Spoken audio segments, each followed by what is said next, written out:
Honors, fellow Filipinos, good afternoon. As we begin today the impeachment trial of the Vice President, and in the days ahead, this court will undertake its constitutional task of receiving and weighing the parties' evidence, and ultimately to decide whether these pieces of evidence justify either a judgment of conviction or acquittal, guided only by its members' conscience and their solemn oath to do impartial justice. The present undertaking of this court, therefore, not only carries the weight of the Constitution, but also the imprint of our nation's history, because the Filipino people have shown that they never forget.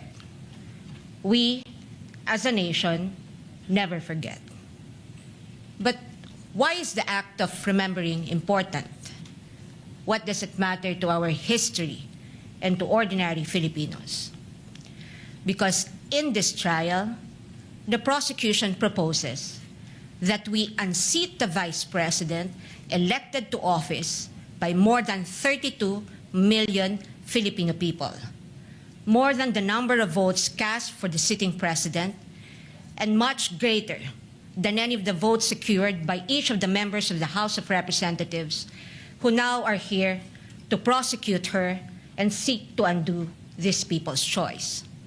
Sa makatwid, ang malinaw na layunin sa likod ng mga paratang na ito ay ang pagpapatalsik sa isang vice-presidenteng inihalal ng mahigit 32 milyong Pilipino at bunga ng kanilang malayang pagpapasya.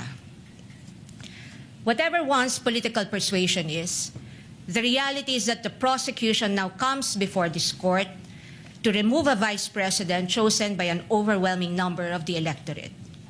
You all have heard the prosecution say repeatedly that this is because they seek accountability, that the people have a right to hold their leaders accountable. This is not a matter of debate. Indeed, the people have a right to demand accountability from their leaders.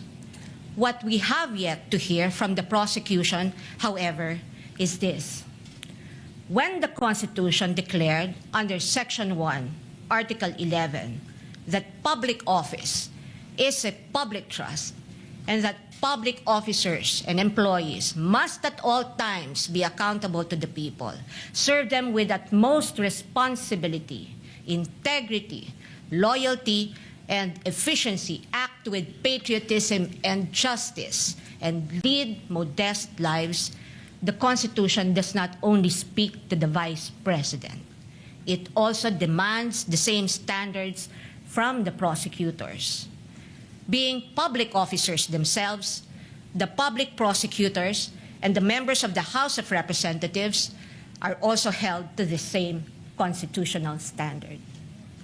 And so we must remember what history tells us.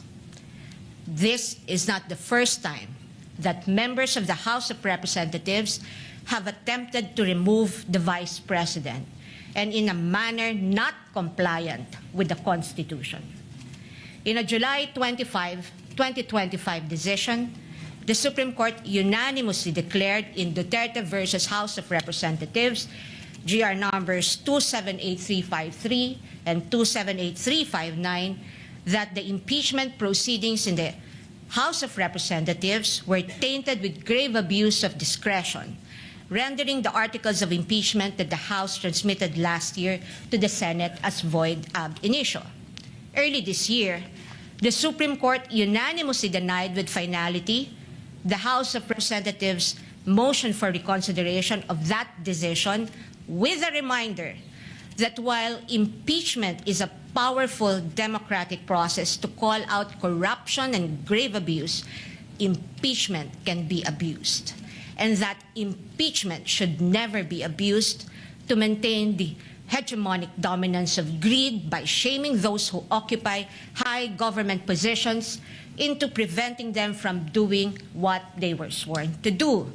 But perhaps the most enduring reminder of the Supreme Court that we must not forget in the entire course of this trial is that, in the words of the court, the rule of law that does justice is our lodestar.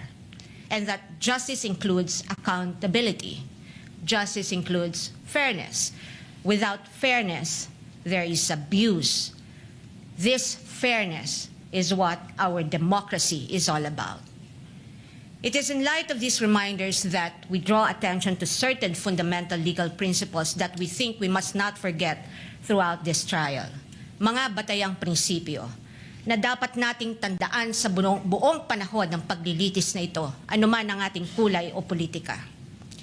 If we are to be true and honest to our proclaimed values, such as the pursuit of accountability, justice, and integrity in our system of government, then we must remain possessed of an unyielding resolve to ensure that the trial and judgment in this case are done in accordance with the command of the Constitution, the majesty of the law, and the discipline required by the rules. Otherwise, those who stand in sanctimonious judgment of the Vice President will send a clear message that the law can be bent when it suits the convenience of the powerful, and that justice can be sacrificed at the altar of partisan interests. Mahalagang tandaan ang mahigpit na paalala ng ating Korte Suprema. Impeachment is not a purely political proceeding. It is primarily a legal, political, and constitutional mechanism. Ibig sabihin, kailangang naayon sa batas at konstitusyon ang anumang proseso nito.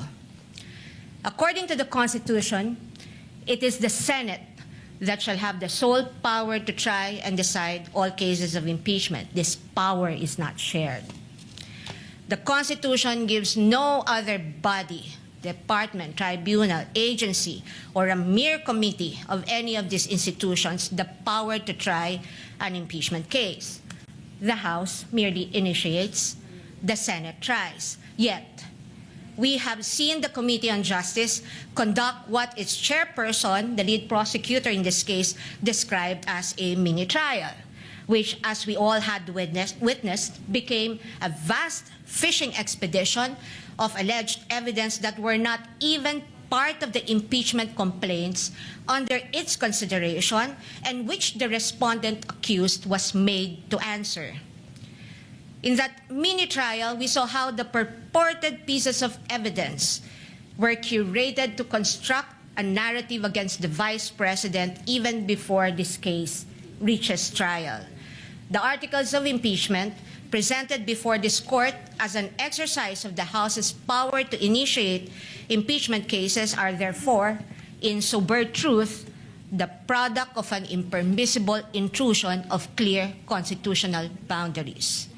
Over the course of the impeachment trial, the prosecution will attempt to convince this court and the court of public opinion that the allegations in the articles of impeachment are supported by materials they obtained during their mini trial and that evidence exists to sustain a judgment of conviction. They will claim that the notices of suspension and disallowance issued by the COA and the COA decision denying the Vice President's appeal of that disallowance support their accusations, with the release of that decision by the COA conveniently timed and coinciding with the committee hearings.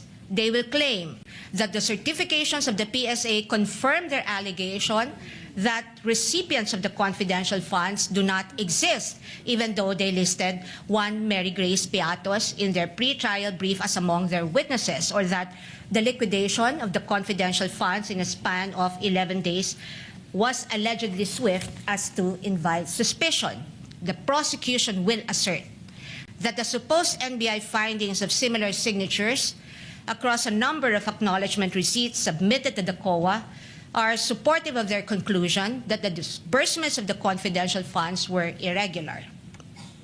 What the prosecution avoided informing the public so far are these: that it was the then Secretary of the Department of Budget and Management, Amena Pangandaman, who issued a memorandum for the President through Executive Secretary Lucas Bersamin on October 18, 2022, recommending the approval of the Office of the Vice President's request for confidential funds. that the Office of the President did in fact approve that recommendation of the DBM through a memorandum from the Executive Secretary dated November 28, 2022, and signed by the former Executive Secretary Lucas Bersamin by order of the President, that on December 13, 2022, the DBM issued a special allotment order number SARO-BMB-C-22-001-2004, signed by former Secretary Amena Pangandaman, to cover the request of financial assistance, subsidy, and confidential funds of the OVP that, notwithstanding the impending end of the fiscal year, the confidential funds were nonetheless released to the OVP on December 20, 2022 under this documented approval process. That the COA decision is far from being final, that there is a pending motion for reconsideration of that decision that, assuming arguendo, the COA denies that MR today, or while this trial is ongoing, as could plausibly happen under the circumstances, the respondent accused still has legal remedies available under the law and rules and can file a petition to question the validity of any forthcoming resolution of the COA on the MR under Rule 64 via petition for certiorari under Rule 65 of the Rules of Court, and more importantly, that nothing in the notice of disallowance or COA decision states any findings of supposed misuse of confidential funds as confirmed by Attorney Gloria Camora when she was asked on this point during the committee hearing on April 14, 2026. Across all other articles, the prosecution will lay a landscape of what it deems to be their evidence in support of their speculations and conclusions. We are not strangers to all these accusations, precisely because this was not the first time these narratives were foisted into the minds of the general public. We have heard the same tales and stories of these accusations since 2024, when the House conducted its Quadcom hearings and most recently the mini-trial of its Committee on Justice. But what we must not forget amid all these accusations is the fundamental legal principle that the burden of proof never shifts. The burden of proof never shifts. He who accuses must prove his allegations with evidence that meets not only the degree of proof required, but also meets the evidentiary standards of admissibility, credibility, relevance, materiality, and competence.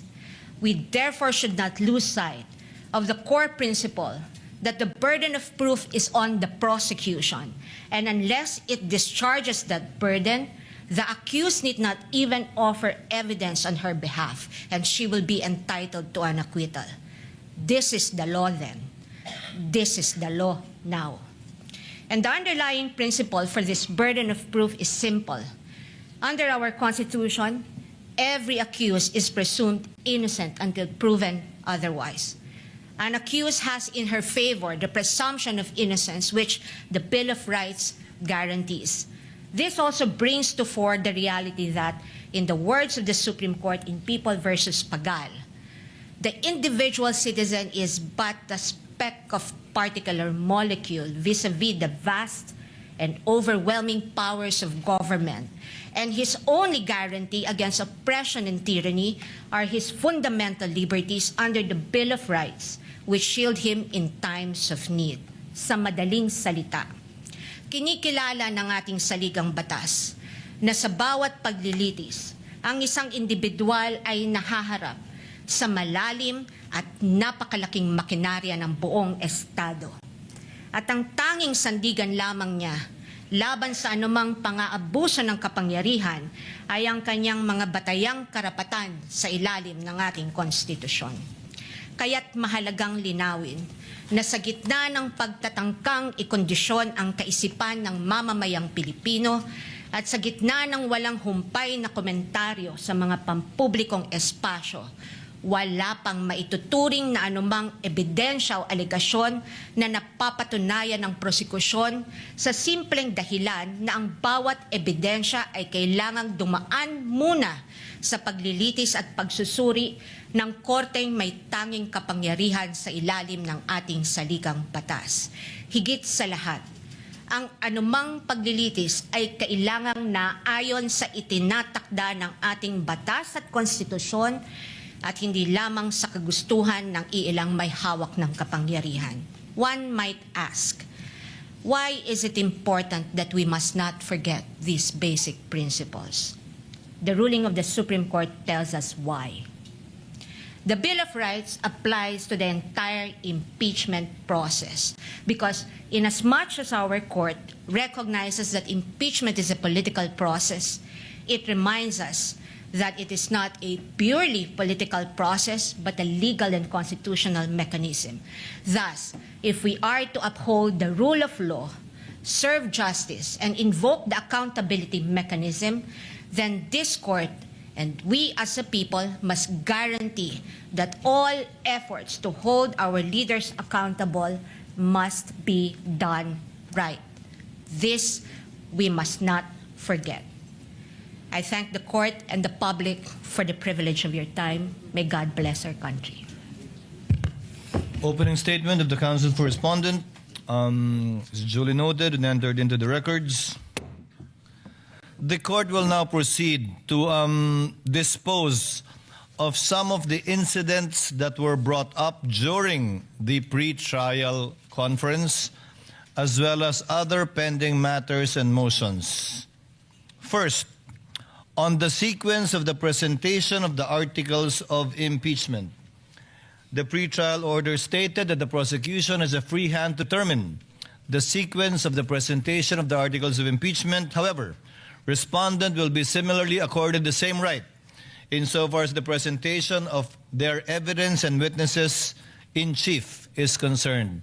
May we now learn from the panel of prosecutors rather, what will be the sequence of presentation of the articles of impeachment